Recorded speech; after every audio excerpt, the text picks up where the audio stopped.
to begin today's hearing. Clerk, will you please call the roll to take attendance? Members who are in attendance will please indicate that you are present by stating aye when you're present when your name is called.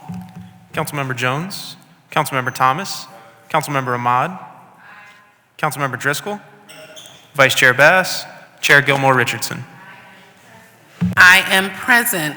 Thank you so much. A quorum of the committee is present and the hearing is now called to order. I also want to recognize that Councilmember Jeffrey Young was here and appreciate him for his service.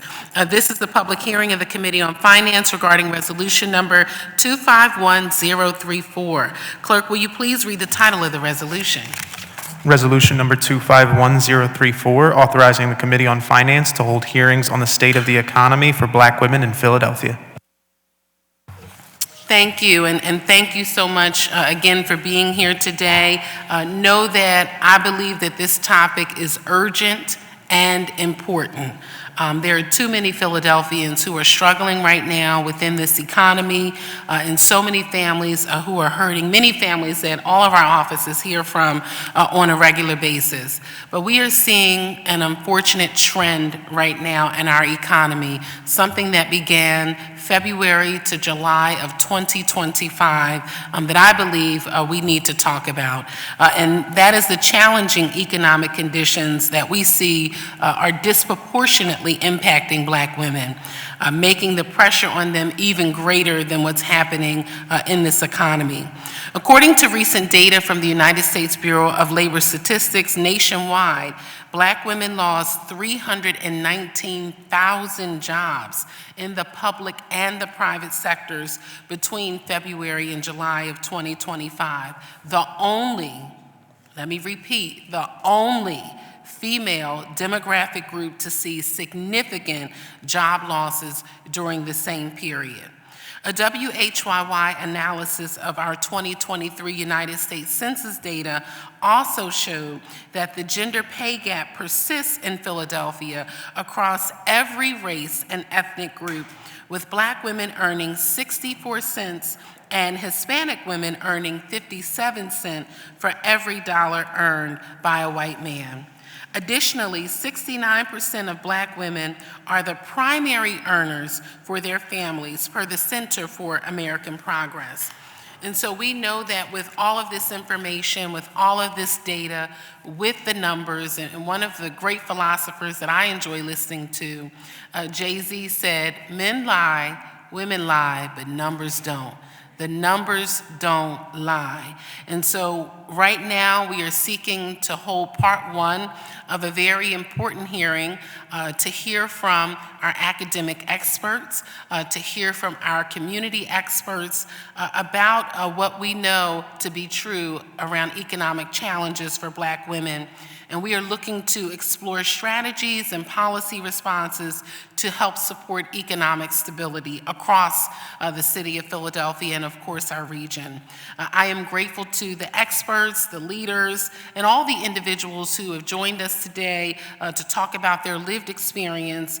We appreciate you for participating in the hearing, and we look forward to hearing from each of you and building upon the information we hear so that we can come out of this hearing with tangible next steps and policy recommendations to make things better.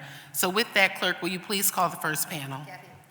Yes, pardon me, before we call the first panel, the chair would like to recognize Councilmember Ahmad for remarks. Thank you, Chair, and grateful to you, Majority Leader, for having this hearing because it is imperative we look for solutions for a group that has been so deeply impacted, particularly by our federal landscape, as was just mentioned. I just want to take a point of privilege to talk about the role Black women have played in my life. For me to be here as an elected member of City Council, a non-Black woman of color, I could not be here but for Black women understanding, supporting me, and standing in solidarity, because our issues are the same. We might come in different packages, but Black women have been holding up City of Philadelphia. That's just the facts, right? They're the ones who show up at the polls. They're the ones who are when you look at the judge of elections, when you look at all the folks who are the infrastructure of Philadelphia, the most reliable demographic group are Black women, because they understand without participating, they're going to feel the brunt of inequality. So I am here to recognize that you historically show up in all kinds of spaces for everybody, not just for yourselves, but for everybody. So it behooves us to do this hearing seriously and look for solutions. And I'm very grateful to everyone who's going to be testifying here today, because you are the experts, you have the lived experience, and we need to listen carefully and hopefully come up with some solutions that this committee will act on. And I just wanted to make another point. As the chair of Public Health and Human Services, I just did a hearing on the reproductive health care for women in Philadelphia and how that's intersected with economic well-being. Those two cannot be separated. And so we will work on all fronts to make sure that you're seen, heard, and attended to. So thank you, Madam Chair. Thank you, and thank you so much, Councilmember Ahmad. The chair now recognizes Councilmember Driscoll. Well, thank you, Madam Chair, and I appreciate your leadership in calling this hearing, examining the state of the economy for Black women in the city of Philadelphia. I've long been a proponent of equal pay for equal work, and I look forward to delving into what are these issues and how we can reverse this trend. So thank you for your leadership. Thank you. Thank you so much, Councilmember Driscoll. With that, will the chair please call the first panel? We will begin with Dr. Michelle Holder, and she'll be followed by Dr. Rhonda Sharp, and then Dr. Valerie Wilson. Thank you so much, Dr. Holder, and also Dr. Sharp, and also Dr. Wilson. We appreciate your presence here today. They are joining us virtually from all across the United States of America. And so we thank you for your patience with us here in council chambers. We appreciate your expertise, your leadership, your research, and all that you have done and what you'll bring to this hearing today. So please state your name for the record and proceed with your testimony. Yes, good morning. I'm Dr. Michelle Holder. I'm professor of economics at John Jay College, City University of New York. Can everyone hear me? Yes, we can hear you. Thank you. Perfect. Well, good morning to the esteemed members of the City Council, Majority Leader Catherine Gilmore Richardson, council staff, including Ms. Eliza Alford, as well as my co-panelists, including the virtual co-panelists, Rhonda Sharp and Valerie Williams, also economists like myself. It's an honor for me to be with you all today to discuss a critical topic, the state of the economy for Black women. Allow me to take this opportunity now, therefore, to sum up in a few words what I will be shortly saying about this issue.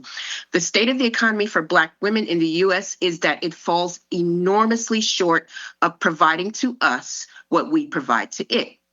Because I'm a labor economist, I will be speaking mainly from that area of expertise. There will be overlaps between myself and my co-panelists, but please understand that though we may be repeating the same things, it would speak to the nature of how important the items that we may be repeating are. I am a labor economist by training, so I will begin with a few comments on Black women and unemployment. Of all female demographic groups, Black women have the highest unemployment rate historically. It is potentially only rivaled by that of Native American women, for whom the Department of Labor's Bureau of Labor Statistics does not provide monthly labor force data. For the month of February, Black women's unemployment rate stood at 7.1%, more than double that of white women's at 3.2%, and higher than the Latina rate of 5%. This unemployment rate for Black women is nearly 50% higher than where it stood in 2023, 3 years after the end of the COVID-inspired recession.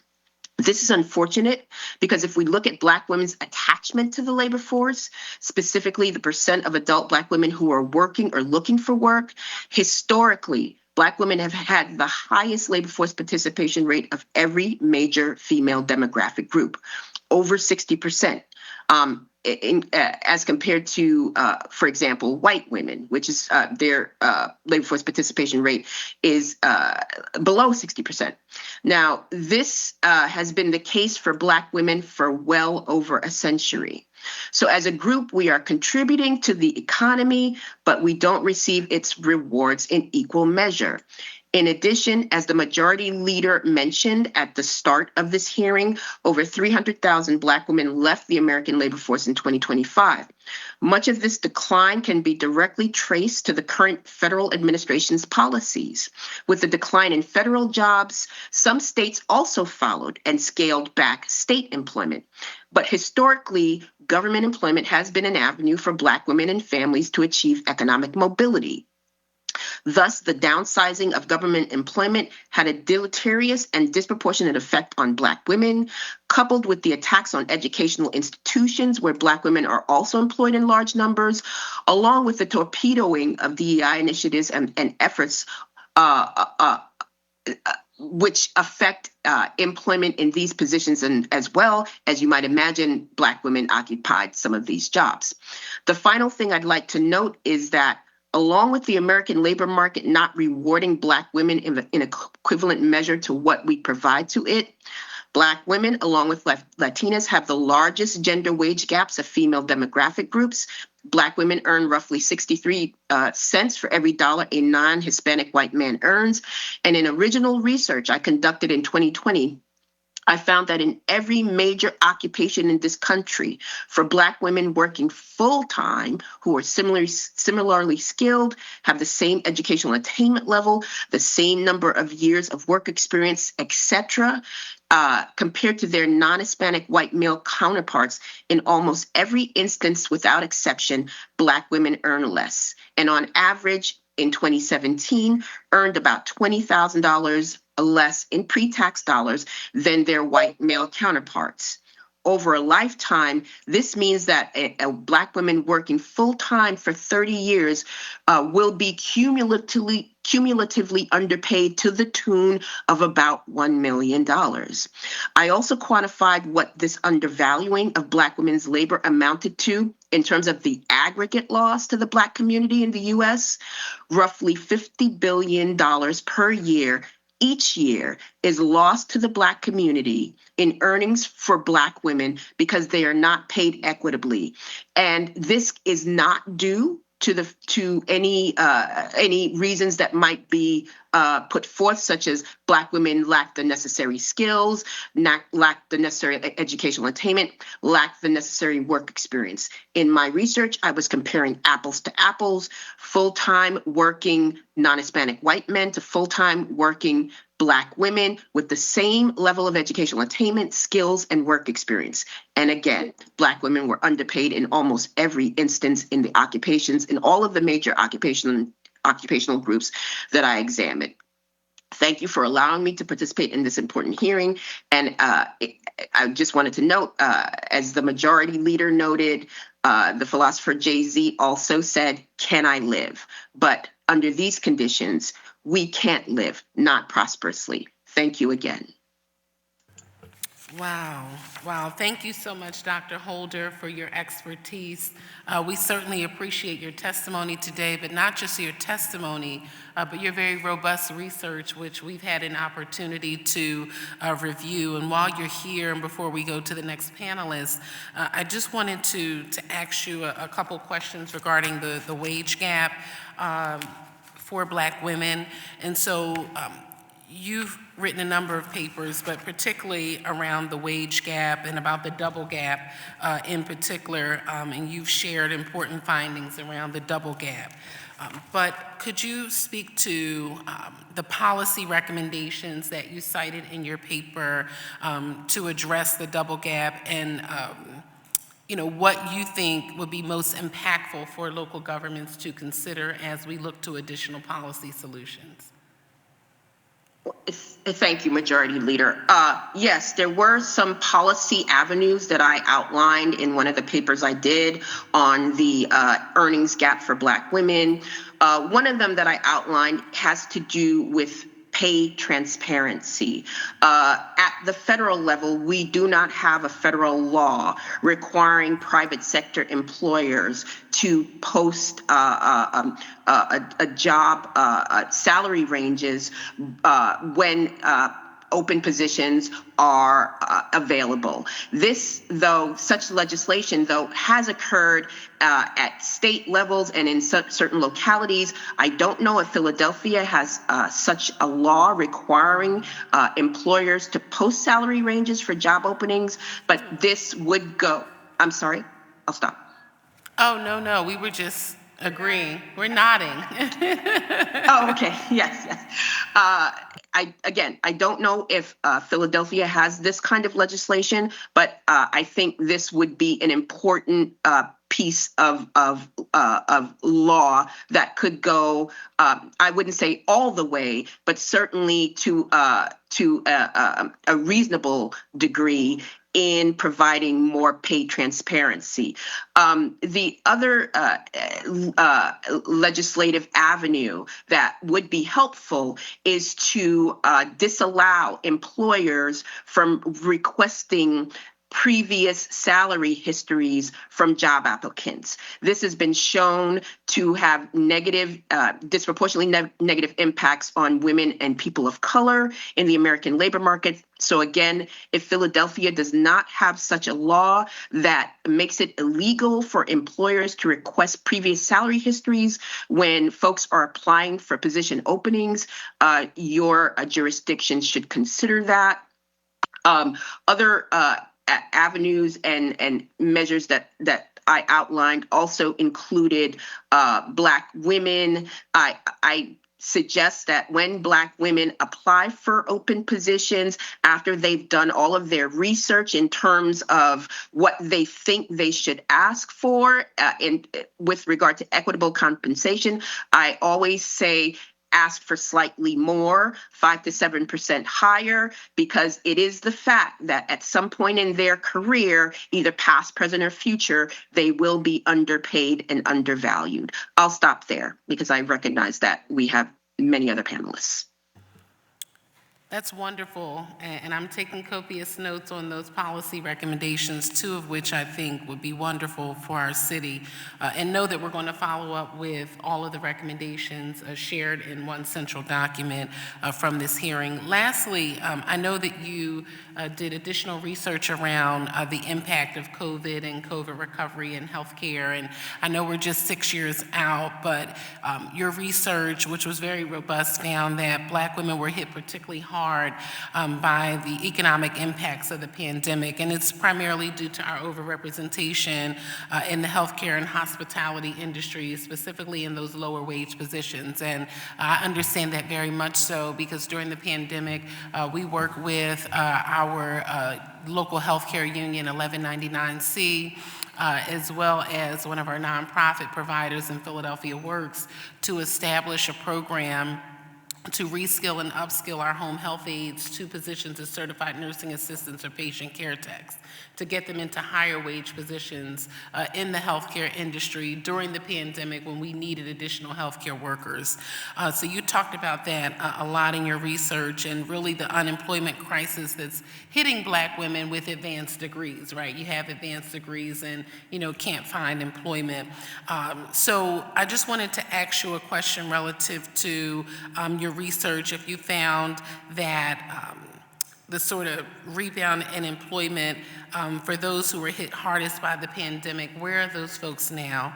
And the healthcare sector in Philadelphia is one of our big industries. We call it eds and meds, okay? It's also one of the largest employers for Black women nationwide, not just in this area. So what lessons do you think we can take away from the pandemic job losses before we start seeing job losses in the healthcare sector again? Yes, so I will say that one of the pieces of research you cited, Majority Leader, I think actually Valerie Wilson did that research. She's one of the other virtual panelists where she looked at the impact of job losses in Black women and found that it was really happening among Black women with higher levels of educational attainment, i.e. a bachelor's degree. So Dr. Wilson could probably speak to that. But in terms of looking at what happened to Black women during COVID and where Black women are at now, one of the things that happened after the pandemic was that the industrial mix of jobs in the country really changed, and certain sectors contracted almost permanently, for example, leisure and hospitality, but other sectors expanded, for example, transportation and warehousing. If we think about how people are now shopping, getting things, Amazon is a big example. The reason I mentioned that is that I have more recent research which looks at the growth in the transportation and warehousing sector, which has actually been considerable and is one where Black workers are well represented. The flip side, though, of that is it's where Black men are best represented and not Black women. So what I would say is that one of the things I speak to in looking at where Black workers are in the American workforce right now and where the growth potential is, one of the areas is in transportation and warehousing. Unfortunately, though, those jobs tend not to be the best paying. However, they do offer a new avenue of employment for the Black community because we are well represented in that sector. So I think in terms of legislative initiatives, et cetera, certainly living wage laws, and secondly, thinking about funding efforts for non-traditional employment for women. So I would stop there. Thank you. Thank you very, very much for your testimony. And you're right on the money. We just hosted in council last Thursday our Women in Non-Traditional Careers in Labor last Thursday. So we appreciate that follow-up. We have a question from Councilmember Ahmad. Yes, thank you so much. Thank you so much for your testimony. It is right on point, particularly your suggestions for legislative priorities. I just wanted to clarify, I believe, City of Philadelphia, we do have a bill that was approved in 2016 that you cannot ask the previous salary of somebody interviewing for a job. My staff is just checking to see if it's actual law already. So Philadelphia might be ahead of the curve on that one. I remember testifying for that bill, actually. I used to be the president of the Philadelphia chapter and then the Pennsylvania chapter of the National Organization for Women. And in that capacity, we had come to testify for that bill. So we will check and make sure we share with the majority leader whether or not it's already on the books. I wanted to follow up on a slightly convoluted question since you're a labor economist. The impact of what it means to be the most underpaid demographic in our city, what that impact has on our health outcomes, which reduces our economic capacity. So the weathering, I don't know if you are familiar with the concept of weathering, the amount of stress you face due to racism and other issues in our society has a physiological impact on our bodies and of Black women's bodies. So I wanted to see if we can tie together that this being underpaid, being stressed, fighting this has a real physiological impact that actually reduces our longevity and then impacts our earning capacity as well. I don't know, it's a little convoluted, but I don't know if you're able to comment on that, because that is one of the reasons why we're doing this, is this has a deep impact. What society has done, what the federal government has done, is causing Black women to have shorter lifespan? And that's really the question. Thank you for that, Councilwoman. Again, I am a labor economist. There is plenty of research which affirms absolutely what you're saying with regard to the link between health outcomes and economic outcomes. The one thing that I can affirm in terms of your question is that periods of joblessness and losing one's job has absolutely been linked to poorer health outcomes for Black workers. So, in the communities that Black folks grow up in, and I'm counting mine among them in New York City, I don't think it's an underestimate to say that when there was a loss of a job in someone's family, it was absolutely devastating. And so the fact that Black women are leaving the labor force, and ostensibly voluntarily so, but that masks the true reasons why they're leaving. This has to have an impact not only on their physical health, but also their mental health and that of their families. So I wish I could speak to your question more specifically, but I'm not, I don't have expertise in terms of health economics, but I will affirm what you're saying is absolutely cited in economic literature. It's a well-known fact. Thank you, because what I'm trying to get to is there's a cost for having Black women not be employed, meaning at the end of the day, we will pay for that in some way. So if you're going to be proactive to stop that, you make sure Black women are employed. So I think when we're making the point to people who don't care about people, we're going to say it's going to hurt your bottom line when we have unhealthy workers, because it's going to be a drain on our society and our economic outcomes. So thank you so much. We'll probably follow up and get some leads from you as to a health economist who can intersect in this labor space. Thank you. Thank you, Madam Chair. Thank you. Thank you so much, Councilmember Ahmad. And you see our Chair of Public Health is on it and looking for additional ways for us to continue this work. And I had to look back for that bill, Councilmember Ahmad.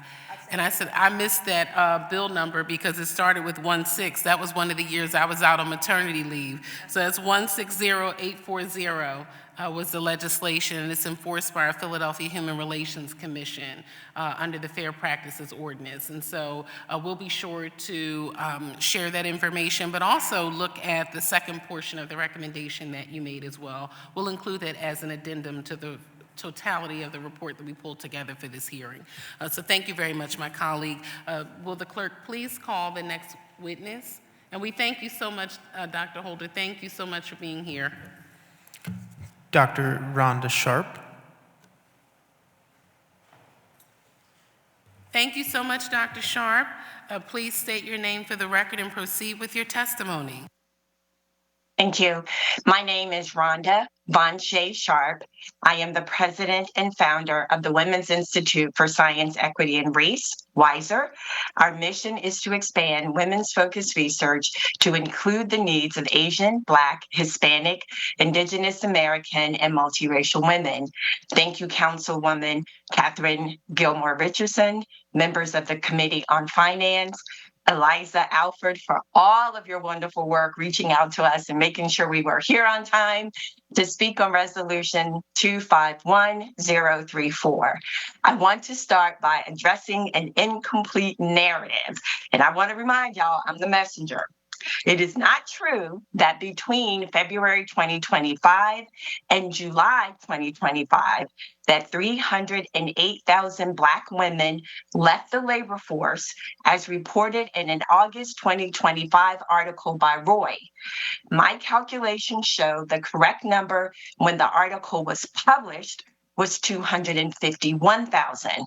Since then, the Bureau of Labor Statistics has revised their data, and the correct number is 226,000 fewer Black women in the labor force for that time period, roughly 3% of the labor force for Black women, which is not an exodus.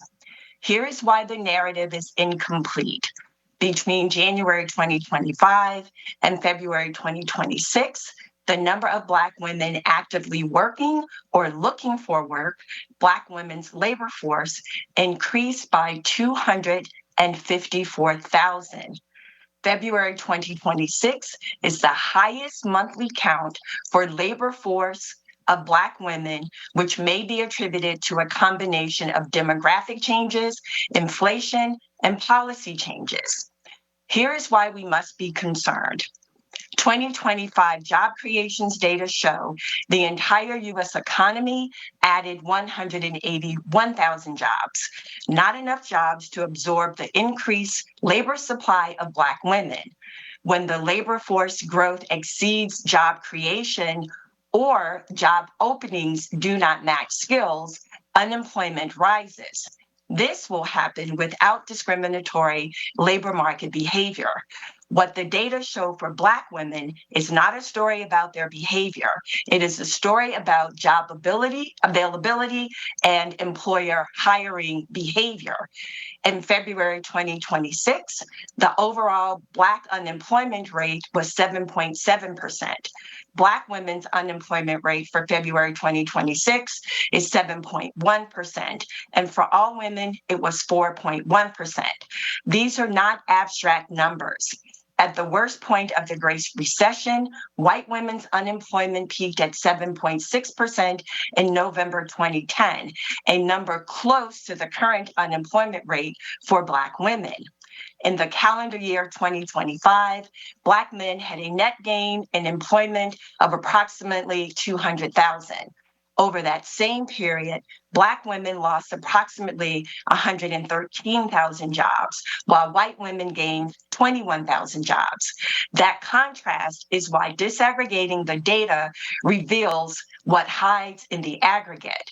When the same racial group experiences opposite employment outcomes by gender, the cause is not race alone. When the same gender group experiences opposite employment outcomes by race, the cause is not gender alone. In both cases, the differences may be explained by sector concentration and discriminatory hiring practices. Here is why we should be concerned. Since BLS began collecting data in 1972, economists have documented across every recession that Black women's unemployment rises first. The economic deterioration spreads to other groups. During the Great Recession, Black women were the hardest hit, and while other populations started to recover, Black women continued to lose jobs even after the recession was officially declared over. The COVID-19 recession repeated the pattern. Philadelphia is not insulated from this pattern. According to the Federal Reserve economic data, FRED, from the Federal Reserve Bank of St. Louis, Philadelphia had approximately 33,000 federal workers before the fork in the road email went out on January 28, 2025. The Urban Institute estimates that among large metro areas, Philadelphia faces one of the largest projected unemployment rate increases from federal workforce reduction, and estimated at 0.9 percentage points. Any federal job losses will directly feed into unemployment increases. Workers who held stable public sector jobs but did not retire will be actively looking if they do not find jobs. And will be counted as the unemployed. So the question before the council is not if there was an exodus of Black women from the labor force. The data show this narrative is incomplete. There are 254,000 more Black women in the labor force. Black women's labor force participation rate was 63.7% in February 2026, higher than white women and Hispanic women. In fact, over the past, Black women had the highest labor force participation rate for every year on record, and they've exceeded Hispanic women's participation in 22 of the last 23 years. I believe Hispanic women exceeded Black women in 2025.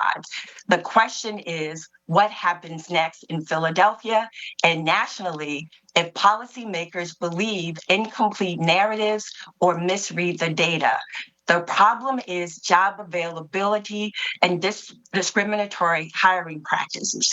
Treating it as a Black woman's labor supply problem leads to the wrong solutions. Thank you.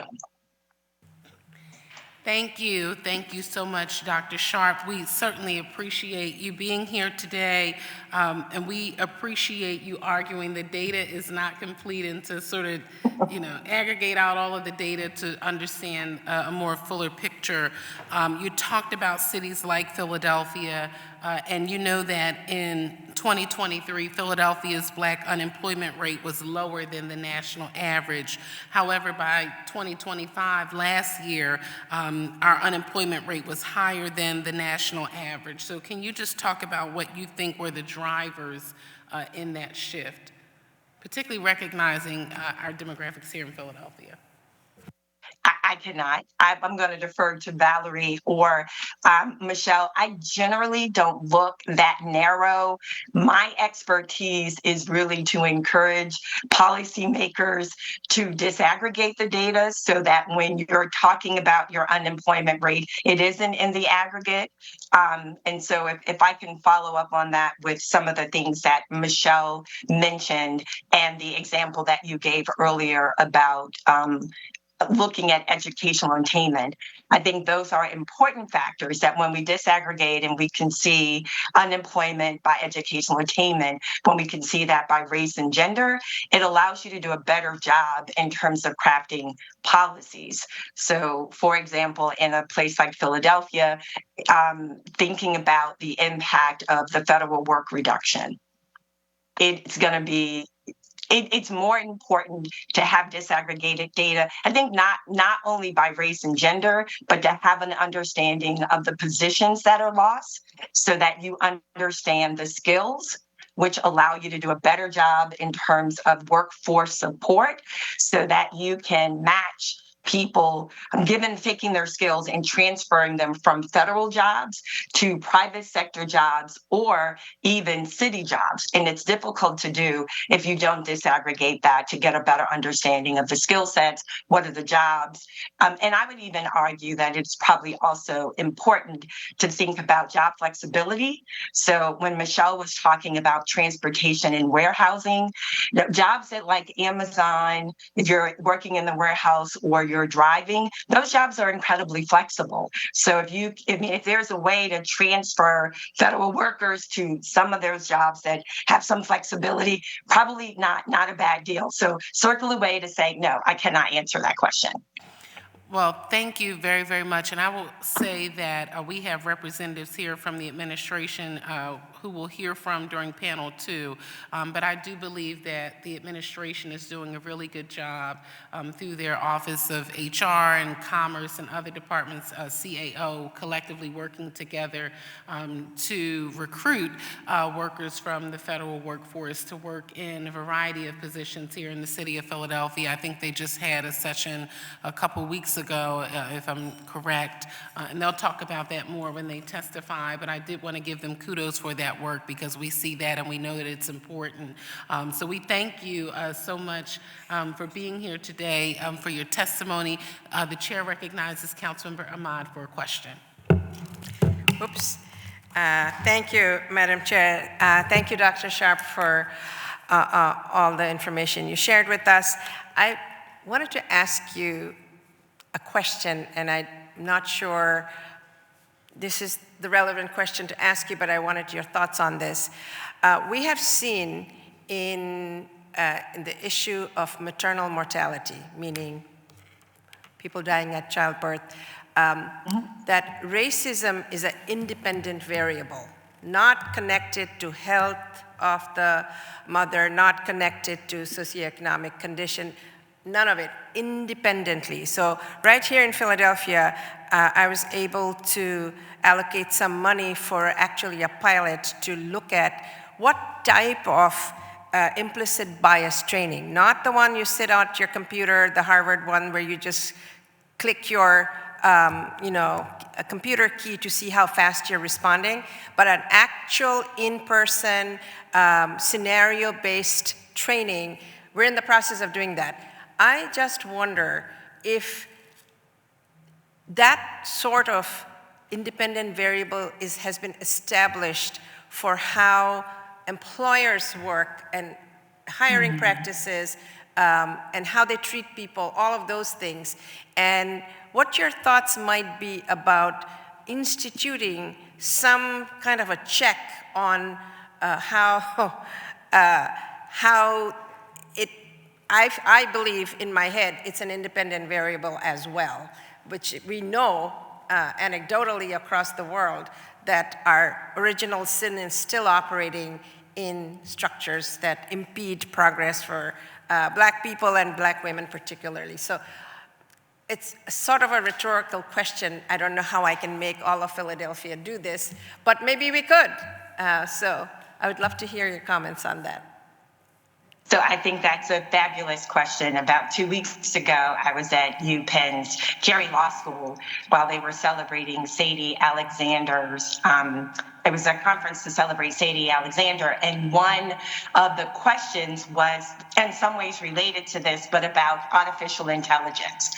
And so as we are thinking about the role of race, gender, or any of the other descriptors, the conversation was around how do you mitigate those factors when there's an algorithm that is actually pulling the applications based on information, and economic research shows that if it's truly going to be, the algorithms may flag your name because your name sounds Black, which can be a proxy for race. They are flagging applications looking at zip codes, again, proxy for race. So I think for many of us, the challenge is not necessarily implicit bias the way that we have historically thought about it from individuals going through and looking at the applications, but now the way that the biases are built into algorithms, which then take all these, and they, like speed, right? They can eliminate your applications super quick. I think the trick is, or not the trick, the policy solution is, how do we make sure that the algorithms, as well as the humans who are going through, that the bias is not there, because the algorithms can do them much quicker. In fact, there's conversation that shows that because people are so good at using AI to produce their resumes, that they're now coming back to humans because people can beat the algorithms. And my response on the panel was, I'm less concerned. Let me take it back. I am concerned about the algorithms. I'm less concerned about AI beating the algorithms. I am concerned about what is the equity access for people who are lower income, or that, what we generally have talked about is the digital divide, who don't have access to AI to then beat that. So I think, to your point, we not only have the human implicit bias, it is now being built into the algorithms. And so we know, perhaps if you can correct it on the human side, then we correct it on the algorithm, but that is known as a problem. And I think it'll be the age-old problem of how do you get people to reduce their biases, especially, I think, when they feel threatened in an employment environment. Yes, thank you. I know this is a conundrum we've been fighting for a long time. And however, the more we elevate it, and more we point it out, and more we show actual instances where this has happened. And as you said, it is not I use this example, and I just want to put it out there for everybody to hear. When we were in the height of COVID, and we were using the pulse oximeter to check your oxygen saturation, that was not calibrated to people with dark skin. So it was giving erroneous readings of how healthy you were, meaning it was saying you had more oxygen than you actually did. And suddenly you were in a crisis, and you were in a hospital, and you died. And this goes back to how that product was developed, right? That's where the implicit bias happened when we didn't have a diverse group that this instrument was tested on, which is the institutional review board of every hospital is supposed to have that built in, right? So this is what we're up against in sort of an example of what it looks like when it's integrated into our systems, and this is true of when we look at work as well. So I guess we're gonna keep thinking about this, about what we can do legislatively around the implicit bias, both in AIs and the humans that are making them, and what is the level of accountability? I'm looking for, yes, you do it, but when we catch you, what do we do with you? And so maybe that can be a deterrent in people doing it. So I thank you. It is a philosophical question, but I think we need to grapple with that. May I make an additional comment on bias that is related to the notion of how many Black women were leaving the labor force? I was particularly concerned at how people were willing to accept the number, even though that was not what the data said. And more importantly, there was a link in the article that people didn't click to check the data. And here is why it concerns me. I think there are potentially two stories here. One is we believed that what we saw was a reaction to the Department of Government Efficiency. What people didn't pay attention to is that the Bureau of Labor Statistics said those people were not in the numbers. But we were willing to accept, I think, our bias that the government did not treat Black women well, and so Black women would leave. The other part of that story that worried me is whether or not this narrative that 300 Black women left the workforce aligned with this notion of Black women being lazy. And I'm not sure that people think about the narratives that come out about Black women, whether it's labor force participation or being the most educated group, what the consequences of that is. And so as we talk about implicit bias, I think it is important for us to think about all of the biases that even we bring when we're looking at data that talk about Black women, Hispanic women, or women in general, because we will often perpetuate narratives that are false and harmful. Thank you so much. Thank you, Madam Chair. Thank you. Thank you so much, Dr. Ahmad. And thank you again to Dr. Rhonda Von-Shea Sharp. We certainly appreciate you being here with us today. Will the clerk please call the next witness? Dr. Valerie Ralston Wilson. Thank you so much for being here. Please state your name for the record and proceed with your testimony. Good morning. My name is Valerie Wilson, and I am a labor economist and director of the program on race, ethnicity, and the economy at the Economic Policy Institute in Washington, D.C. Good morning to Majority Leader Gilmore Richardson, distinguished members of the Committee on Finance for the City Council of Philadelphia, and to Eliza Alford. Thank you all for holding this important hearing today and for the opportunity to testify before you.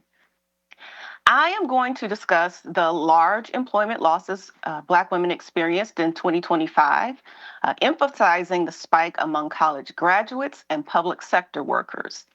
I will also briefly discuss what's at stake for Black workers more broadly in Pennsylvania and Philadelphia under the policy shaping current labor market conditions. So the 2025 labor market can best be characterized as faltering. The national unemployment rate climbed to 4.4% in December, which was its highest point in 4 years. Job growth slowed dramatically. Only 181,000 total jobs were created in 2025, compared to 2 million jobs in 2024. And federal employment fell by a staggering 290,000 jobs from January to December of 2025. Black women bore the brunt of that economic slowdown, suffering far greater employment losses than other groups of women or Black men. In 2025, the share of working age Black women who were employed dropped 1.4 percentage points to 55.7%. That was the sharpest one-year decline in the last 25 years.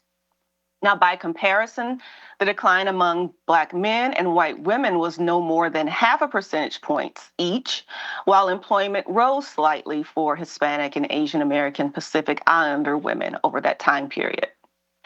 The decline in Black women's employment over the last year included exits from the labor market and rising unemployment among remaining job seekers.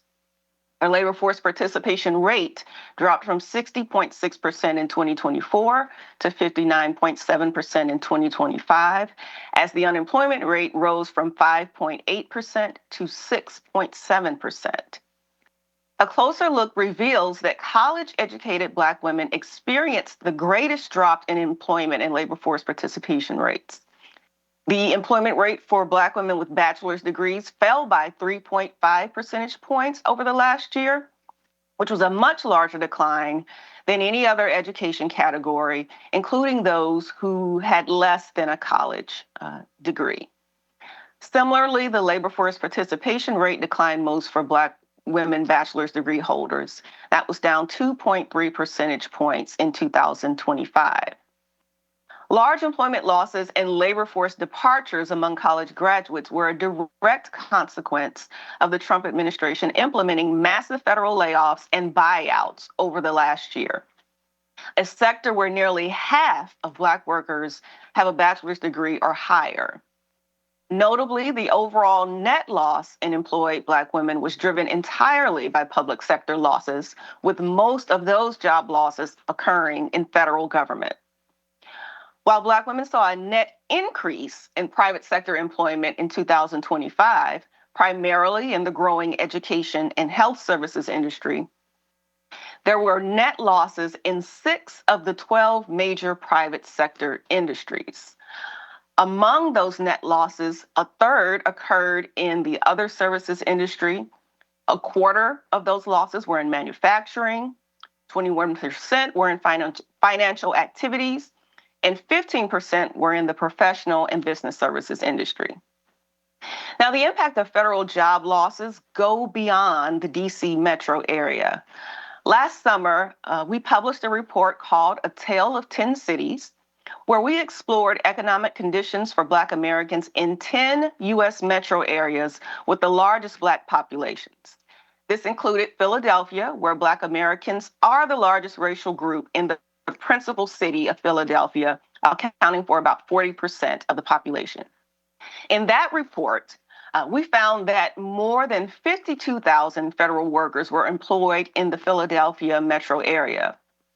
While metro-level federal employment numbers by race are unavailable, our analysis of state-level data from the Office of Personnel Management revealed that 16.6% of Pennsylvania's federal workers were Black. That number was last updated in September 2024, and the administration has since discontinued publishing those numbers. In conclusion, last Friday's job report came in much weaker than expected, as payrolls fell by 92,000 jobs in February, and Black women's unemployment rate rose to 7.1%, which is the highest among all demographic groups reported by the Bureau of Labor Statistics. Federal job losses between January 2025 and February 2026 now total an alarming 327,000 jobs.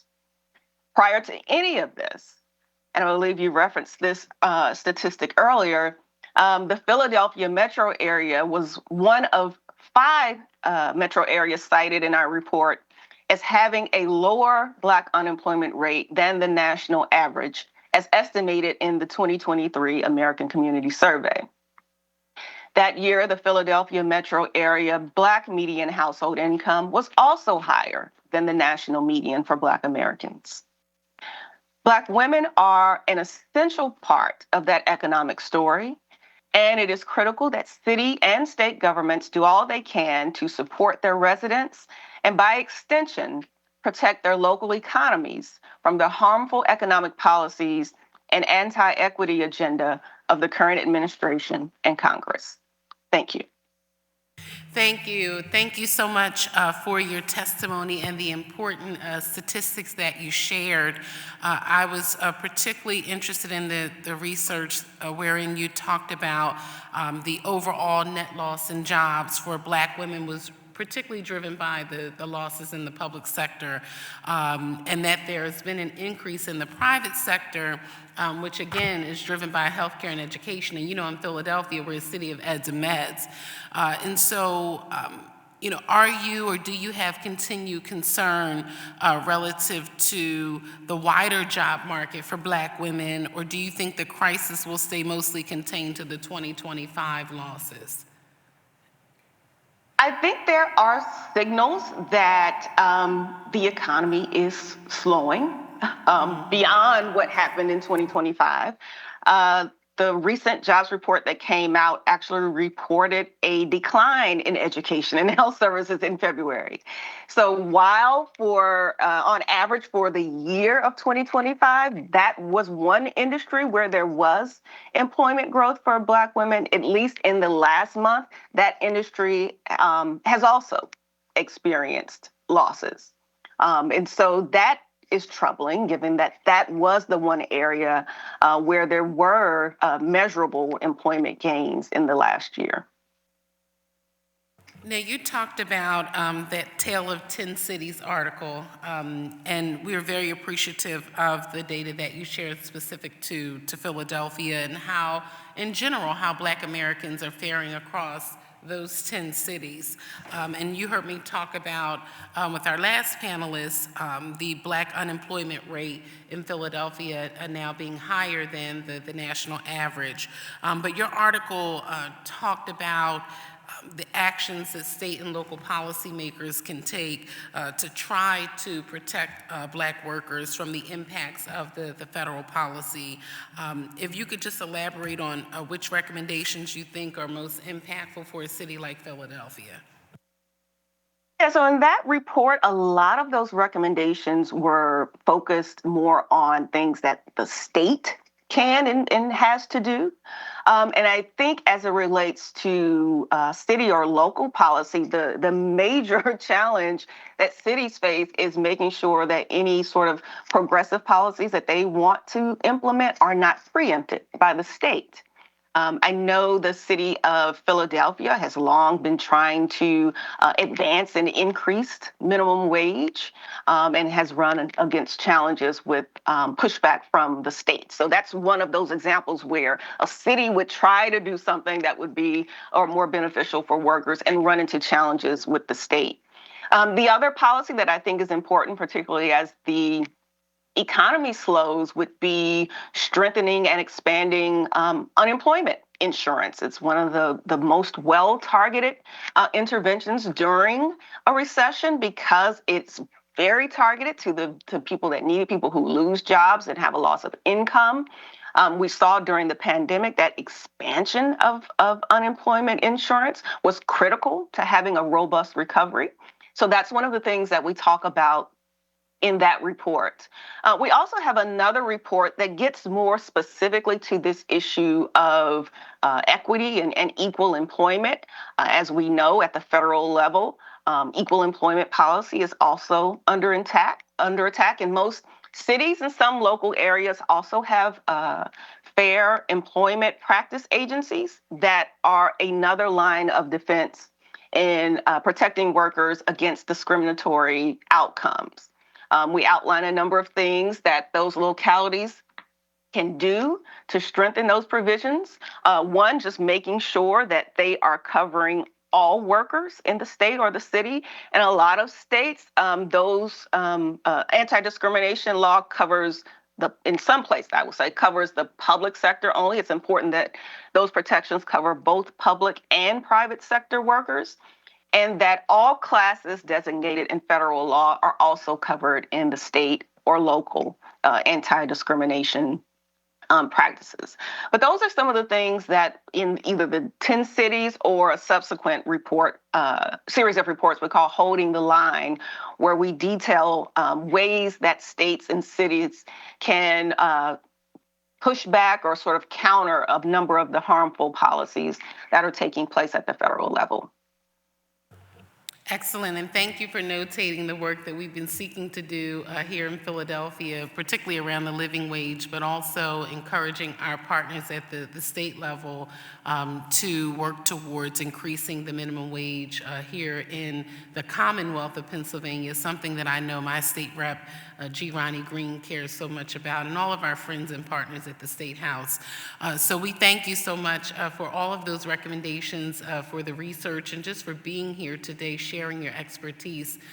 We are thankful and appreciate your work. Thank you. Seeing no additional questions for this panel, we will now proceed with panel 2. Will the clerk please call panel 2?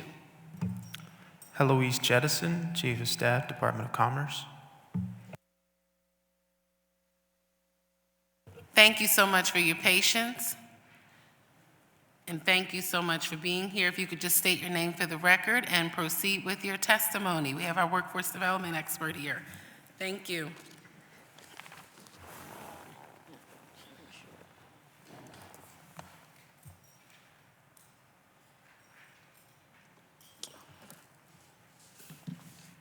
Good morning.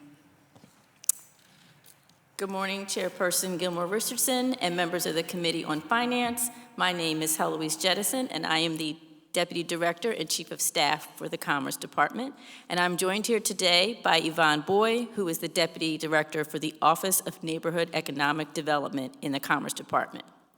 I'm proud to share testimony regarding Resolution Number 251034, which authorizes this committee to hold hearings regarding the state of the economy for Black women in Philadelphia. As this committee knows, Mayor Sherelle L. Parker, the first female mayor in the history of this city, has committed to making Philadelphia the safest, cleanest, greenest city with economic opportunity for all. I want to be clear here that all truly means all, and that includes Black women. As the resolution states, there's a concern for Black women, given that many have lost their jobs in the last year and/or are struggling in this current economy. In the U.S., Black women have the highest rate of female-headed households among all racial groups and often face significant pay disparities. Many times, Black women are the primary wage earners and caregivers. For these and other reasons, we agree that it should be recognized that Black women need support, especially in these difficult and unpredictable times. I commend Majority Leader Gilmore Richardson for holding this hearing today, and particularly for the incredible group of witnesses she has gathered to provide testimony and share data on this important issue. The Commerce Department offers several programs that support business growth and entrepreneurship. A few to highlight include our Boost Your Business program, the Small Business Catalyst Fund, and the Philadelphia Business Lending Network. These programs are specifically implemented to ensure the growth and economic development of local businesses. More business growth results in more opportunities for employment and entrepreneurship in Philadelphia. In 2025, the Commerce Department invested $42.3 million in 210 plus community and nonprofit partners. We invested $16.4 million in capital improvements across commercial districts. We invested $13.1 million in grants and forgivable loans to 640 plus businesses. We understand that Black women are the heads of households, and their lack of employment impacts not only their health and well-being, but also the economic stability of their families. To address the limited revenue gap that Black women-owned businesses experience, the Commerce Department supports two programs that directly help address this issue. The Philadelphia Business Lending Network, as I mentioned, this helps businesses express interest in loan financing through one form that goes to a group of more than 35 lenders.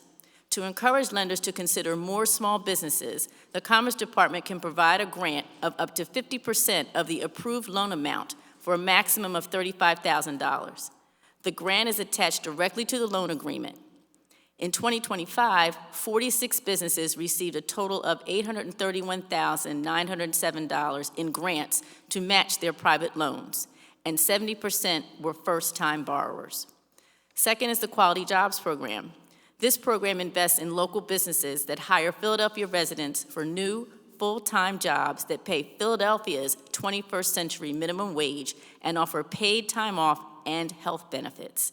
The grant amount is based on the total number of new jobs created.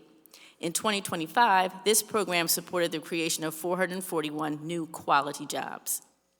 It is not just the Commerce Department that is focused on economic opportunity for all. Across the Parker administration, my colleagues in other departments and offices have launched new programs and continue to invest in successful programs that support Black women at all phases of their lives. For example, the Extended Day, Extended Year program allows working moms to remain in the workforce while ensuring their children are safe and supported after school. And dozens of the programs supported through the mayor's Housing Opportunities Made Easy, or HOME plan, help ensure that renters and homeowners can stay in their homes, whether they are just at the beginning of their career or a retiree living on a fixed income. The Department of Commerce, along with the rest of the Park administration, will continue to work with stakeholders, partners, and City Council to ensure that our economic development and business growth opportunities and programs benefit the residents of Philadelphia. We are here to be part of the coordinated effort to support closing the revenue gap and provide business technical assistance and access to business capital to achieve stability and economic opportunity for all. Thank you for the opportunity to testify today. Thank you. Thank you very much for your testimony, and thank you so much for being here. And I'm sure you heard earlier that I mentioned the work that the administration is doing with your teams, but also with, I believe it's CAO and OHR, and some of the other departments around the recruitment, specifically of the federal workers, which we know in Philadelphia has had a large impact on Black women. You know, I have to mention workforce development because, Heloise, you have just been one of our premier city workers working on workforce development for a very long time. And so how does the city work with our workforce development organizations to ensure we are using targeted strategies to sort of help with this Black unemployment crisis that we are seeing even more so now in 2025? Well, as you know, the Commerce Department, we're still linked inextricably with our workforce development team through the CCME office, and we still provide a support and funding for our workforce development partners. We continue with many of those programs, Fair Chance and other incentives for employers. Employer of Choice is another recent event program support that we did, which encourages our local employers to hire locally and to pay sustaining wages and quality jobs. We just recognized, I think it was 13 employers this year again for doing so. And we just continue to work and align with them to focus on this issue and ensure that our programs are targeted and that we're collecting those statistics and demographics. Thank you. And then you mentioned some of the programs around technical assistance for businesses and working with a number of companies across Philadelphia of all size who may need additional assistance. And I know we have the program this year to help with their taxes. And I wanted to know if you could share any information relative to the demographics of businesses that we are helping. Are we able to do that now or not until everything closes out? Yvonne Boy, Deputy Commerce Director. I lead the Office of Neighborhood Economic Development. And the program you're referring to is in my wheelhouse. Yes, we're in the middle of it right now, and we'll share the demographics after. But I must say that it's been well received. In addition to the businesses that will be helped, we are also helping the tax preparers themselves, right? This is a revenue stream that they are getting into that will help them grow. So it's twofold. The tax preparers are also benefiting, and also the businesses that are receiving the free tax help. Great, great. And you mentioned in your testimony that Commerce has invested $13.1 million in grants and forgivable loans to 640 plus businesses. Can we receive the demographic information for those businesses just for this, the purposes of this committee hearing? We'll send you that. Okay, okay, that'll be great. And then finally, are there any additional ways that you believe council could be a partner to the efforts that are happening across the department? We want to ensure that we're doing all that we can to help so many Black women who are facing uncertain times here in our city. I would say continuing to help us get the word out around what we do and what we provide. We have our action team, our business services managers, and all of us in commerce that are constantly trying to ensure that residents and all business owners know about the services that we have. We have palm cards, we have a QR code, so in any way we can continue to move that information out into the neighborhoods and to everyone here, and especially our business partners, because we want them to grow and thrive, and the more they grow, they can hire more people, but we have plenty of collateral, and it'd be great for us to get that out. Sure.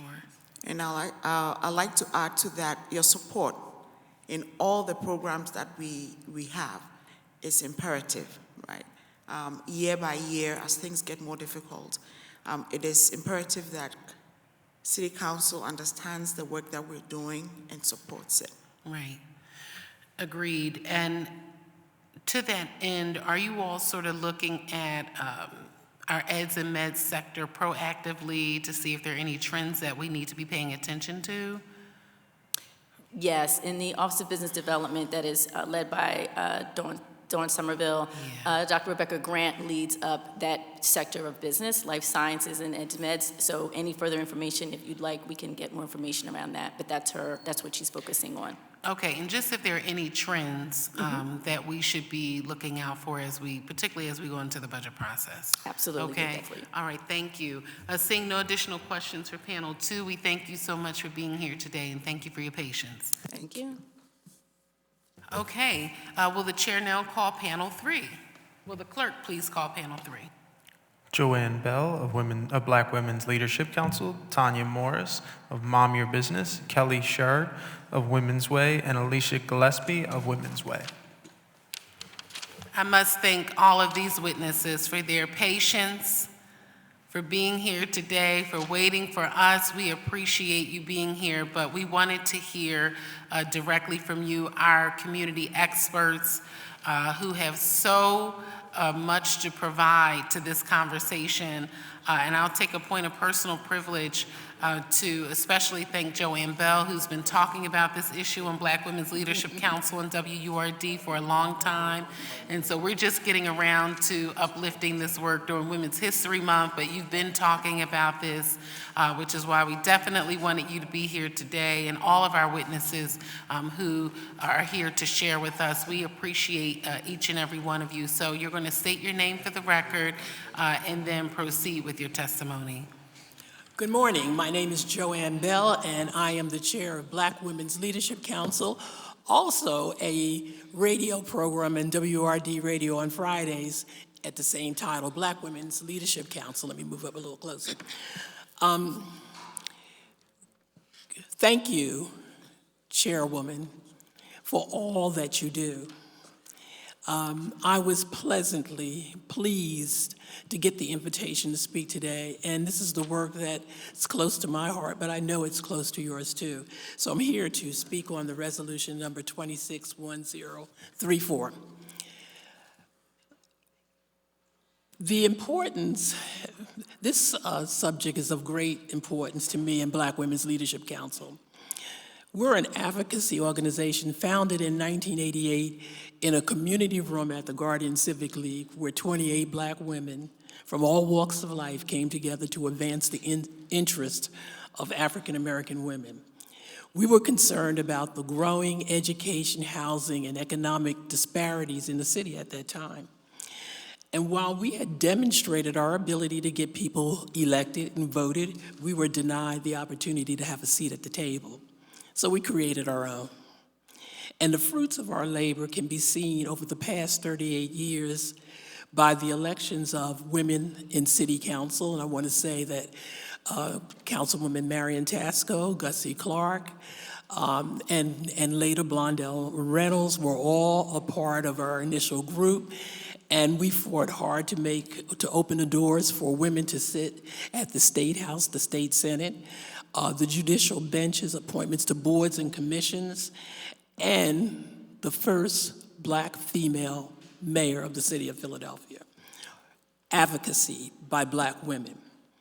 In 2016, BWLC issued a call to action heeding to the words of Dr. Martin Luther King, the fierce urgency of now. The America who had only 8 years earlier was congratulating itself on being a post-racial society was on the verge of installing an administration who had vowed to take away all affirmative programs and protections for minorities. Over the past 18 years, we have watched the backlash movement systematically dismantle the safety net for African Americans, and particularly African American women, with surgical precision. The Supreme Court removed pre-clearance requirements in the 1965 Voting Rights Act and is poised to further dismantle Section 2 of the Voting Rights Act. And we are now waiting a decision from the Supreme Court because the arguments have already been heard. They have gerrymandered voter districts to make it difficult for minorities to win elections. They have dismantled public education. They are taking away student loan forgiveness and reducing grant and loan assistance, thus making college unaffordable for low and middle income students. They're slashing federal workforce, targeting agencies with high concentrations of Black women, removing nurses from the professional category to deny educational grants and loans, sued a fund founded by Black women for discrimination. The Fearless Fund was created to help Black women gain access to capital and to start and grow businesses. They sued the city of Philadelphia, amongst other cities, to dismantle the diversity and equity programs. This is only a sampling of the attacks on defunding Black America. But I'm not telling you anything that you don't already know. The question is, what are we going to do about it? Black Women's Leadership Council stands ready to assist this council in developing meaningful, attainable policies and solutions. We can start by strengthening our local minority businesses. Strong Black businesses create employment opportunities and business mentorship at the local level. And as our businesses and our communities grow, we grow. So we can provide that opportunity for first-generation entrepreneurs to gain experience and knowledge to strike out on their own. Everyone who knows me and hears me weekly talk about the need for independence. And I'm of the belief that if you give a man a fish, he eats for a day, but if you teach a man to fish, he eats for the rest of his life. We got to start fishing. And we've got to do it in a way that sustains our communities and allows us to stand on our own 2 feet so that we don't always take 10 steps forward and 50 backwards. So I want to thank you again, Councilwoman, for allowing me to be here. Everyone who knows me knows that I speak straight and I speak my mind. Thank you. Thank you, and thank you so much again for your patience, but for your leadership on this issue. You have been an individual who I've heard talk about economic opportunity, particularly as it relates to contracting and business ownership for a very long time. How do you believe we can do a better job of ensuring that we are prioritizing Black women in the contracting space? It begins by talking. I think that I heard you say something interesting when you referred to your colleague at the State House. Mm-hmm. I think that has to be synergy between the two. The state government has as much of a responsibility towards this as city government. And we've got to start having we can't be afraid to have the talk. And I think sometimes we are. And we have to cloak it in other ways. I think that there's been enough injury to be able to specifically say this group of people have been injured, and we need to find a solution to that and not be afraid to do that. The pie is big enough for everyone. And from a city perspective, what more do you think we should be doing or working toward as we move into our budget process to not only highlight this issue, but make a real tangible difference? I'm more interested in seeing what the final outcome of this, the small and local is going to look like. Okay. And whether or not we have the more inclusive language that does some targeting. But stays within the legal bounds. But I think that is a start, because when we build these businesses, we strengthen these businesses, they're going to remain in the community. And I think you've heard me say before that over the years, there's been a lot of dollars that come into the city, but it goes out because it's not targeted to the neighborhoods in the ways that it should. And I've been a proponent of talking about it all of the time. If we holistically build communities, invest in those communities, take those dollars and make sure that they stay in the communities. If you want to do business in Philadelphia, you should be headquartered in Philadelphia. Mm-hmm. If you want to do business in Philadelphia, you ought to be in the neighborhoods and keep the money in the neighborhoods, because that impacts housing, that impacts business corridors, it impacts the quality of education. Well, we thank you for Thank your you. continued leadership and for continuing to push us on this issue. I've been hearing you talk about this, and I told my team, I really want to ensure that we at least start this process during Women's History Month, but we are going to have a part 2 to talk to the impacted women across the city of Philadelphia so they could share their stories with us. And we want to, hear from everyone so that we understand a variety of communities and neighborhoods from their perspective and point of view. So we appreciate your work. Whenever you call, I'll be here for you. We appreciate it. We'll be calling back again in May. So thank you again for your testimony and for being here. And we'll be sharing these recommendations from the hearing as well. So please state your name for the record and proceed with your testimony. Tanya T. Morris, Mom Your Business. Thank you, Chairwoman, Richardson, for this opportunity. As an entrepreneur and an ecosystem builder and a lifelong Philadelphia resident, I've spent the last few years working alongside Black women, building businesses, not because it's trendy or fun, but because it is necessary. Right now, thousands of Black women are experiencing an economic shift that is both urgent and personal, as we've heard most of this morning. As Councilmember Richardson noted earlier, Black women are facing significant economic disruption. Right now, particularly the disappearance of federal job laws, diversity, equity, inclusion roles are being dismantled, and nearly 70% of Black women are the primary earners in their household.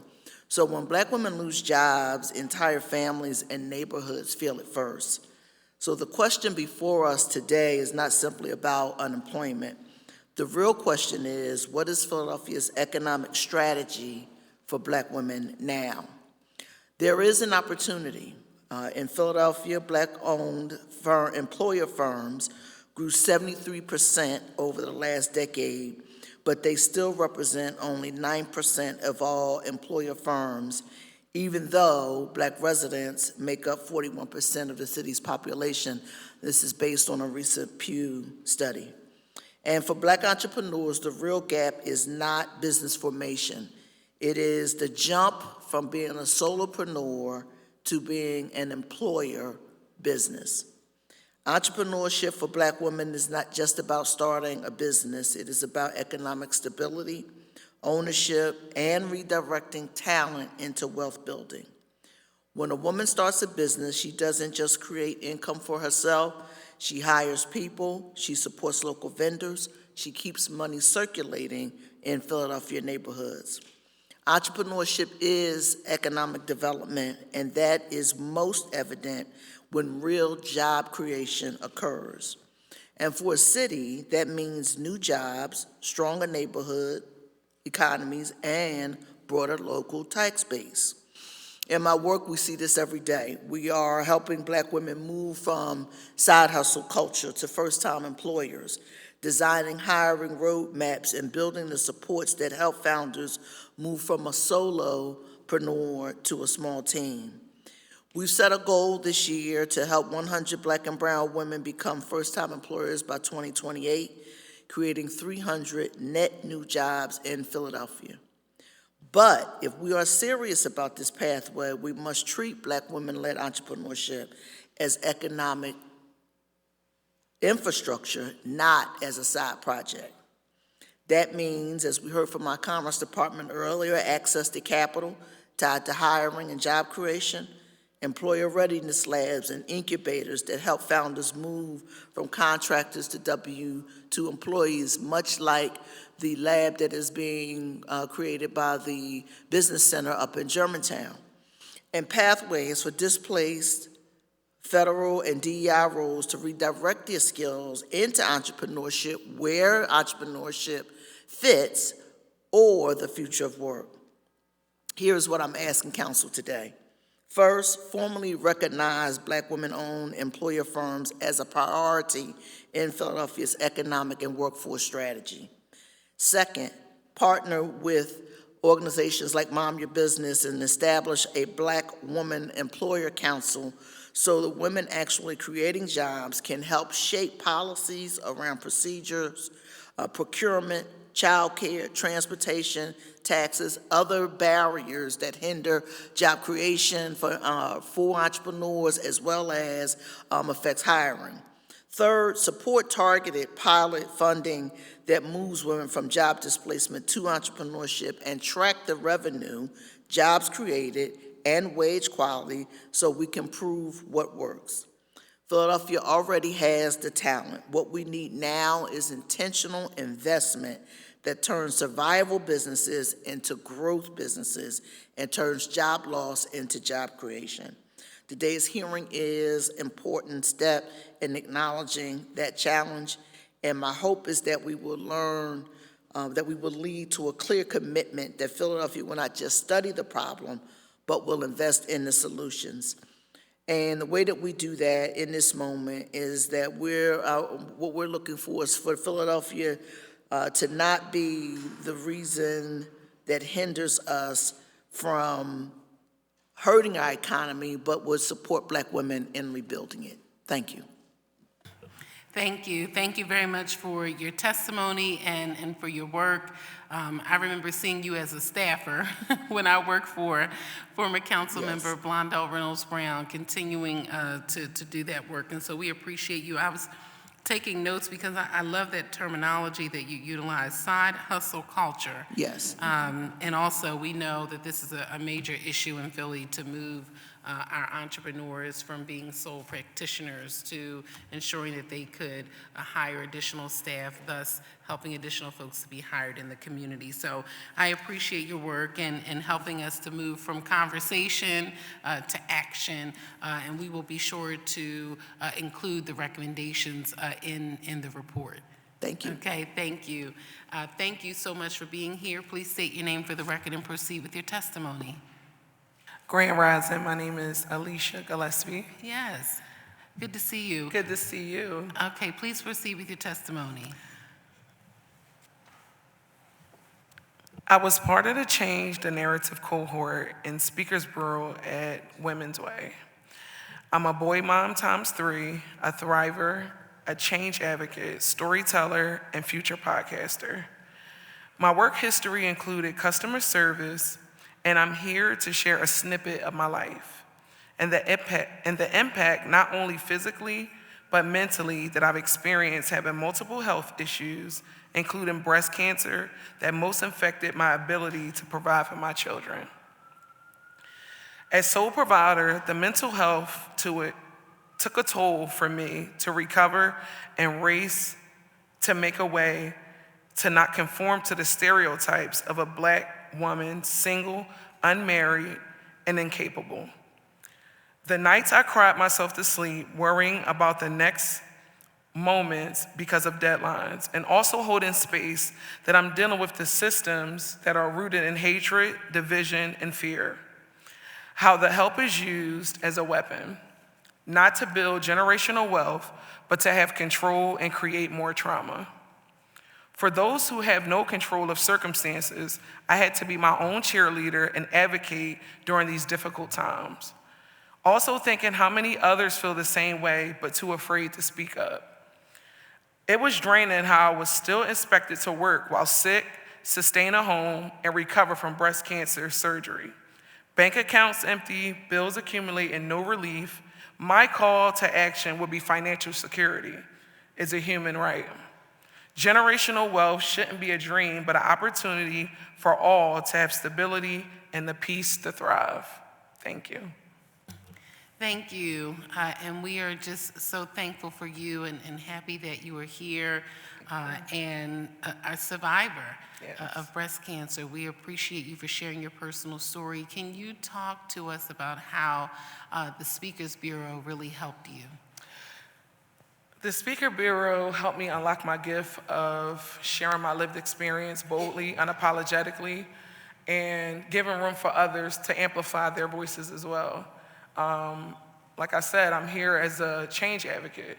I know there's plenty of change advocates that's around us that does not have a platform to share their story and impact those who really are in charge of the government, of policies, of other things. I feel like as a change advocate, we should have a space at the table to create these laws, these policies, because who else knows better but people who have the lived experience. You talked about in your testimony folks who are afraid to speak up. How do you believe as members of City Council we can do a better job to continue to promote those opportunities, particularly the mentorship opportunities for Black women? I feel like create a table. If you create a table, people will pull up to the table and be comfortable to talk. I know for me personally, when the opportunities for Women's Way was available, I wasn't afraid to show up and share and to be involved and to continue going. They became part of my family. So this is not my first venue. I've spoke for WHYY, I spoke for many sectors regarding my life, and it changed a whole lot of dimensions for other people. Oh, well, thank you so You're much welcome. for your great service. We you. certainly appreciate you. Thank you for being here and continue to keep you lifted up. Thank you. And your 3 boys, because Yes. that's hard. Boy, Yes. mom. Yes. Moms get the job done. So Yes. thank you. Thank you very, very much for your testimony. Please state your name for the record and proceed with your testimony. Sorry. My name is Kelly Sheard. I'm the Chief Strategy Officer at Women's Way. Thank you, and please proceed. Great. When you hear statistics about the unemployment rate, pay gaps, or wealth gaps, it's easy to feel dismayed, disgruntled, or defeated. Instead, I see the hearing as an opportunity to get curious. Rather than pivot to individual blame, suggesting Black women need to get more jobs and technology despite persistent pay gaps and structural constraints in the industry, or telling women that they just need to start their own businesses despite well-known venture capital funding gaps, or even suggesting that getting married is the key to economic stability, though research shows that unpaid care work and household chores function to siphon women's time, energy, and capacity, we could use these hearings to ask better questions about how the economy is producing and reproducing the same poor economic outcomes that burdened our mothers, grandmothers, and foremothers before that. At Women's Way, we've pioneered the Gender Wealth Framework, which is a way of looking at wealth that includes material assets, but also considers measures that account for subjective well-being and structural context. We center the Gender Wealth Framework because our research agenda is grounded in listening to women and other marginalized genders who have told us that the relationship to the economy that they want allows them stability and opportunity, but also includes prosperity in their felt experience and liberation from oppressive structural conditions. At Women's Way, we're helping nonprofits and institutions use a gender equity lens in their workplace policies and cultures through the Gender Economic Equity Program as a way to combat structural inequality.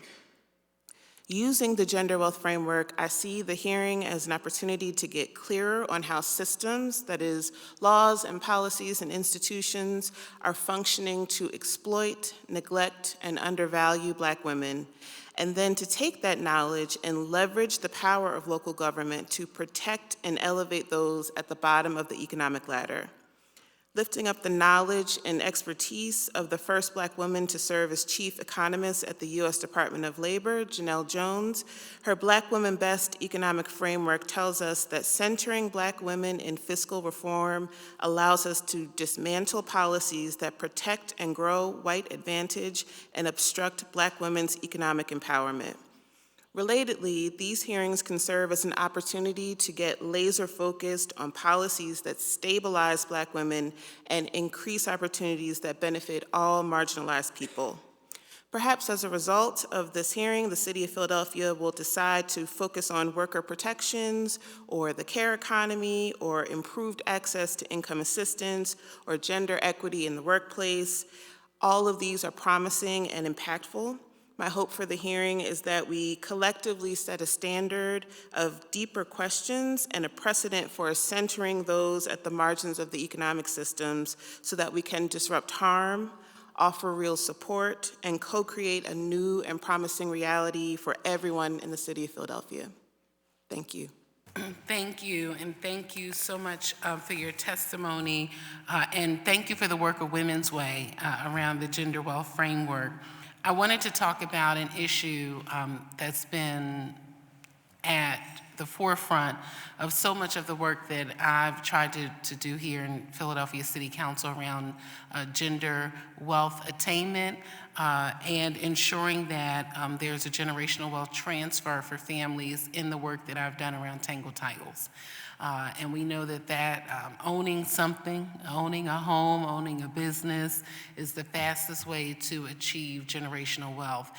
And so through the work with our Tangle Title program and all of the legislation that we've done in that arena, we are working to really highlight the importance of generational wealth transfer and helping families with doing just that. We even had an African-American female in her 60s. She was left at home in North Philadelphia, one of the beautiful brownstones. You know, it's only a couple blocks of brownstones off of Ridge and Diamond Street. And she was able to keep her family home and the family through the work of our office and a number of partners.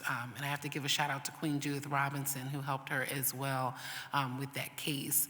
And so if you could just talk about other ways you believe we can expand opportunities for generational wealth transfer in the work that we do here in City Council.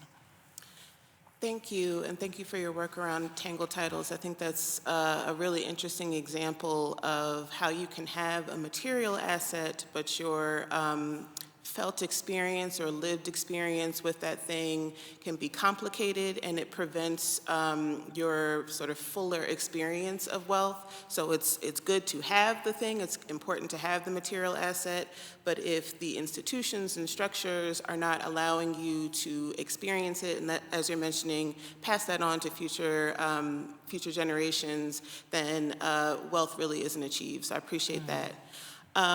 I think the thing really that we're hearing at Women's Way from the folks that we serve in our communities has a lot to do with primarily right now the social safety net.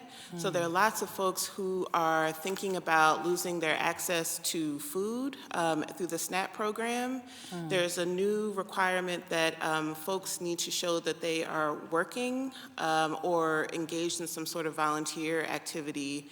And so as a nonprofit, we're thinking about how do we get other folks in the nonprofit community who have meaningful volunteer opportunities, but how can they offer them in a way that is structured and can support keeping people connected to that resource. And so your support with just calling attention to that issue, providing infrastructure perhaps in a working group so that nonprofits can think about how to address that is really important. I think another opportunity lies in the care economy. So thinking about caregiving as the essential labor that keep households and families and the economy going. You know, I always say, if you think about like the 15 things that you had to do before you get to work that have to do with care, so like, you know, for me, like making breakfast for my child, getting his basketball uniform out, driving to school, making sure he had all the things he need. When that work is unwaged, or if that care work, so thinking about home health aides or thinking about folks in healthcare, when that work is low paid, it really prevents women from having the ability to have stability and opportunity or to have any sort of wealth to pass on. So I think thinking about social and financial recognition of care work is really, really important. So for the folks who are doing the care work, who may not see it that way, they maybe just think of it as like, well, I'm taking care of my auntie or I'm taking care of my child. I think there's lots of precedent for universal care income that the city should look into. And I think for the folks who are doing waged care work, looking at affordability and looking at increasing their wages is also really important. No, thank you very much. And I had to chuckle a bit when you mentioned, you know, preparing your son for school, helping with basketball. I often tell people, you don't know how many things I've done before I arrived here at City Hall. I've done 35 things before I walked through the door. So I appreciate that recognition, but also I'm going to look more into the universal care income. I think for me, with Philadelphia being a city of eds and meds and, you know, our emphasis on the healthcare industry here, I kind of struggle because I know a lot of folks have gone into the caregiving side of that industry, which is not as high paying as some of the other jobs in healthcare, particularly in a city like Philadelphia. So how do you believe, you know, we can, you know, help in that regard as well? In terms of the pay for folks who are in those industries? Right. Actually, one of the things I think is really important in thinking about eds and meds has to do with pilots and payments in lieu of taxes. Okay. So I think when those institutions are paying their fair share into the tax system, which will allow for greater city services and allow for people to access things like their basic needs, I think that that's a strategy that can be really impactful for folks. So calling on institutions to pay their equitable share into city services and into the tax base is a strategy I think that we should return to and look into. Excellent. Well, thank you very, very much for your testimony. Thank each of you for being here on time, early, and we want to ensure that we fully encapsulate all of these recommendations for the report that we will release. In addition to that, invite you back again for part 2 of this hearing in the coming months. Okay? All right. Well, thank you so much for being here. Thank you, panel 3. Is there anyone else here to testify whose name has not been called? Anyone else here? Oh, okay, please. Not just me, but me. Okay, state your name for the record and proceed with your testimony. I'm sorry, I didn't see you back there. That's okay. Good morning. My name is Brittany Austin. I'm the executive director of the Philly Black Worker Project. We're a worker center that's dedicated to improving working conditions and building Black worker power throughout our city. There's been a lot of conversation about economic resilience when talking about the economy right now, and that measures the health of our economy by abstract methods like the GDP or stock price values. But if the people and workers within the economy are struggling, that is the real test of economic health. Black workers are in an economic crisis, especially Black women. So many people before me have already stated what those indicators look like, but those indicators do show early signs of a Black recession. And we know historically the economic patterns of Black workers often predict trends for all other workers. Black women at all ages are being impacted by the current state of the economy. Entry-level jobs are scarce, with unemployment for recent college grads climbing close to 6% nationally. This is the highest since the pandemic, the highest outside the pandemic since 2012. For young Black women workers, these challenges are compounded by long-standing racial disparities and often age discrimination. When traditional forms of employment are no longer available, as is the case in our current cooling labor market, workers turn to gig and temp work. I heard somebody mention that earlier. Gig work may offer short-term relief, but often traps workers in long-term, low-wage employment, as we saw for women during and after the pandemic. This means they're working for lower wages and often fewer to no benefits. Ignoring the warning signs of a Black recession risks deepening inequality and leaving our communities behind. We really want to see Philadelphia take bold action. In this hearing, I've really learned about some of the points that I made and some of the things that the city are doing. So I'll lift them up, but there's points where there may be some redundancy. The city has really led the way in implementing guaranteed income pilots like the Joy Bank that had an outsized impact on Black mothers, but we haven't created permanent guaranteed income programs that can raise the floor for Black women navigating unemployment while also navigating their caretaking responsibilities at the same time. I'd also really like to see more investment in our local Department of Labor by strengthening and enforcing protections in underregulated industries like the temp and gig industries where Black women are employed, and appreciate all the work that you did, Council Member, on supporting us in passing the POWER Act. I think it's really important that once those regulations are passed, there's really clear strategic enforcement mechanisms that allow those things to be enacted. Fighting for policies like this, even like Fair Work Week, really support and strengthen the workforce for Black workers. And this was something I learned in this hearing, but one of the other recommendations I wanted to list was just an expansion of public sector employment, because we know that has been a real building of the Black middle class. I'm the product of a mother who worked for public sector, and that allowed us to have strong union benefits. Creating clear pathways into well-paid, unionized public sector jobs for Black women at all levels will always support an increase in the quality of life for Black women. And while we see a retrenchment at the federal level, it's really imperative that there are bold actions taken at the city level to absorb the impact of federal unemployment. This requires a commitment to public spending, and as a result, job creation pathways for Black women. Happy to talk about more, but thank you for your time and considering these critical steps in strengthening Black women, worker power in the city. Thank you, and thank you very much for your testimony, and thank you for mentioning the Joy Bank. I was taking notes on your testimony, but thank you for mentioning the Joy Bank. But that was a wonderful pilot program that I know have a waiting list, I'm sure, once the funding ran out very, very quickly. But it was very advantageous to a number of mothers and birthing people across the city of Philadelphia. So thank you very, very much, and thank you for your testimony, and also for being here. You were technically on the panel, so we thank you for that panel testimony. Seeing no further panels, we will now move to public comment. Is there anyone here to provide public comment regarding the resolution? Nefertiri Denor. Yep. Please state your name for the record, and then you can proceed with your testimony. You can come right up to the table.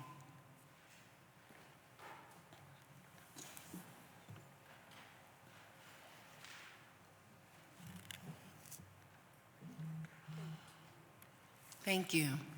Hello, good morning. My name is Nefertiri Rayner. So I'm gonna try to make this short and sweet. My name is Nefertiri Rayner, and I work as an assistant at a salon owned by a Black woman. Andrea Watkins is her name, and that's why I'll be representing today, because she couldn't be here. Okay. She's been a licensed professional hairstylist for over 20 years, and she has owned her current salon for the past 5 years in Philadelphia. Our salon is more than a place where people can get their hair done. It's a community. Pardon me, I didn't hear the name of the salon, I'm sorry. Salon A. Marie. Salon? A. Marie. A. Marie, thank you, I'm sorry. No, it's fine. It's a community space where women come to feel confident, connect, and to enjoy one another, to talk, and to contribute to our economy. Recently, Ms. Watkins applied for a grant, the Catalyst Grant, and she was denied, but she was denied due to an issue with her city tax status, and when we checked online, she was actually in good standing and actually had a credit from the city. So she was kind of thrown off by the reasoning. She reached out to try to get a further explanation and do like an investigation on it. And so we have representatives from Commerce here. So when you're finished your testimony, I would just request that you go see Ms. Yvonne so you all can connect, and then we can follow up about that, because that grant program was through Commerce, but we could also help interface with Revenue as well to see what the challenge was, okay? Okay. So when you're done, just make sure you see Ms. Yvonne before you exit the chambers. Okay. Okay? All right. Please proceed. So this is just something that I wanted to present today, and she wanted me to present on her behalf, just because the Catalyst Fund is not only one thing that stops her and other Black business owners and women from expanding and growing their businesses. This is not something that is just, small or a one situation thing. This business represents who we are as women and who we are as people. They're not only salons, they're hubs, they're community spaces, they're safe havens. This is where we have our cultural impact.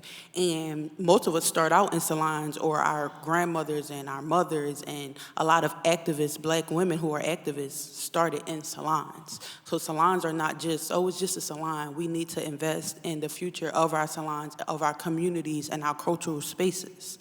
And I feel like our city should consider and recognize salons and beauty businesses as important economic hubs for Black women entrepreneurs.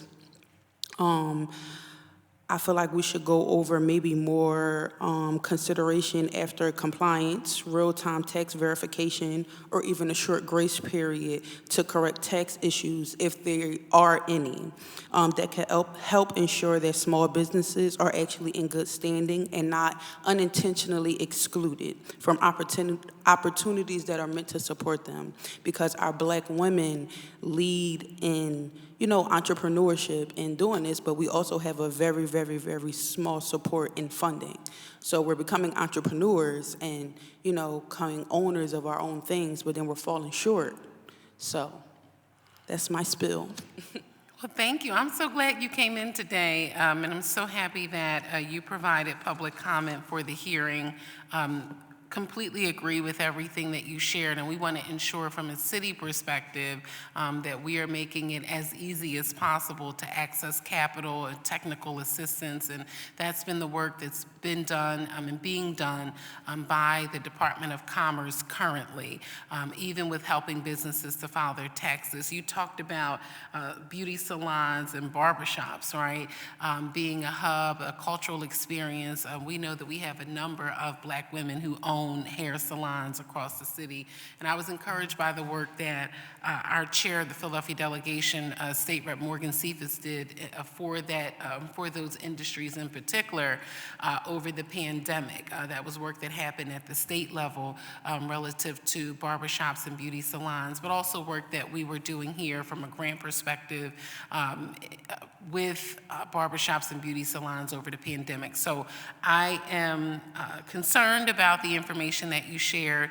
Want you to follow up with Commerce and with Revenue. We will help you navigate in any way that we can to ensure that you have all the information necessary for you all to participate in the grant programs and the opportunity to receive technical assistance as well. Okay, and then the council member in where the salon is located, like our district, we did email all the information over to Councilmember Curtis Jones, because he's our council member.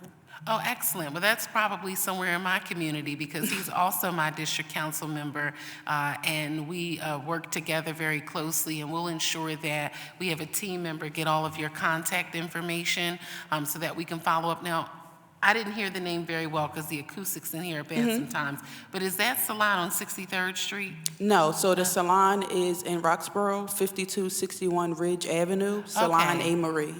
Okay. Okay. Excellent. So we'll have the administration staff who's here follow up with you, and we'll get your contact information so we can make the connection with Councilmember Jones's office as well. Okay. Okay. Thank you so much. Thank you. Thank you very much for coming. Your hair looks lovely. Okay. Is there anyone else here to provide public comment for resolution number 251034? Anyone else here to provide public comment?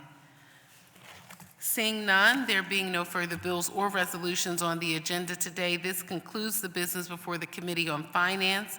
We thank you very much for your attendance and your participation, and I'm thankful for the presence of my colleagues who were able to make it today, Councilmember Driscoll, Councilmember Thomas, and also Councilmember Dr. Nina Ahmad, and special thanks again to my colleague, Councilmember Jay Young, who is not a member of the committee but was willing to be here for us this morning. Thank you all so much. Have a great day.